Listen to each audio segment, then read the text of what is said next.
வணக்கம் நண்பர்களே, welcome to my channel. ஏழை எளிய மக்களின் மனங்களில் நிறைந்த இருவரில் ஒருவர் எம்ஜிஆர், இன்னொருவர் கேப்டன் விஜயகாந்த் அவர்கள்.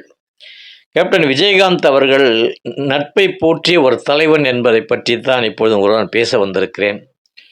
அவர் வளர்ந்து வந்து கொண்டிருக்கிற ஒரு காலகட்டத்தில் ஒரு நிகழ்ச்சியில் அவரை அழைப்பதற்காக நானும் நண்பர்களும் சென்றிருந்தோம்.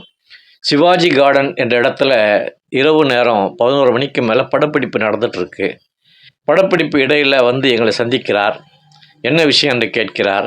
ஒரு நிகழ்ச்சியில் நீங்கள் பங்கேற்க வேண்டும் என்று நாங்கள் சொல்கிறோம். எந்த அமைப்பு அப்படின்னு கேட்குறார். அப்போது அந்த காலத்தில் பிரபலமான இருந்த ஒரு தராசு வார இதழின் தராசு மக்கள் மன்றம் என்ற அமைப்பில் வந்திருக்கிறோம் என்று சொல்கிறோம். அந்த வாரத்தில் நடிகர் பாண்டியன் அவர்களை பற்றிய ஒரு செய்தி வெளிவந்திருந்தது. நடிகர் பாண்டியன், ராதாரவி இந்த மாதிரி நடிகர்களோட நட்பில் இருந்தவர். அவர் தியாகு இவங்களோட நட்பில் இருந்தவர். அப்போ அவர் கேட்ட ஒரே கேள்வி, என் நண்பனை பற்றி ஒரு தவறான செய்தியை அந்த பத்திரிகையை வெளியிட்டிருக்கு. அந்த பத்திரிகையின் சார்பில் நடக்கிற ஒரு இயக்கத்துக்கு என்ன வந்து நீங்கள் அழைக்க வந்திருக்கிறீங்களே, இது எந்த வகையில் நியாயம்?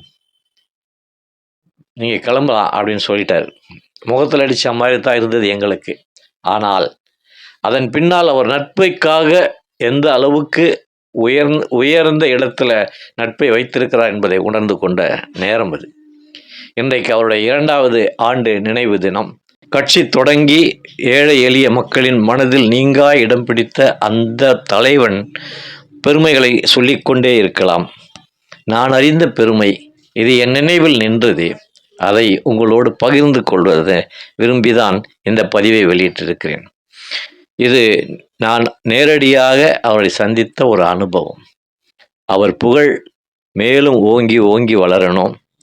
அவர் ஒரு அரசியல் கட்சி தொடங்கிய போது எனக்கு அது பிடித்தமானதாக தோன்றவில்லை. ஆனாலும் மக்கள் மனதில் நின்றார். எதிர்க்கட்சி அளவுக்கு வளர்ந்தார். அவர் இருந்திருந்தாரானால் ஏழை எளிய மக்களுக்கு நல்ல விஷயங்கள் சென்று அடைந்திருக்கும் என்பது என்னுடைய கணிப்பு. சேராத இடத்துல சேர்ந்து வீணா போனார். இனிமேலாவது அந்த கட்சி நல்ல முறையில் மக்களுக்கு செயல்பட அவருடைய நினைவு உறுதுணையாக இருக்கும் என்று வாழ்த்துகிறேன். அவருடைய புகழ் ஓங்குக. மீண்டும் ஒரு பதிவுடன் உங்களை சந்திக்கிறேன். நன்றி, வணக்கம்.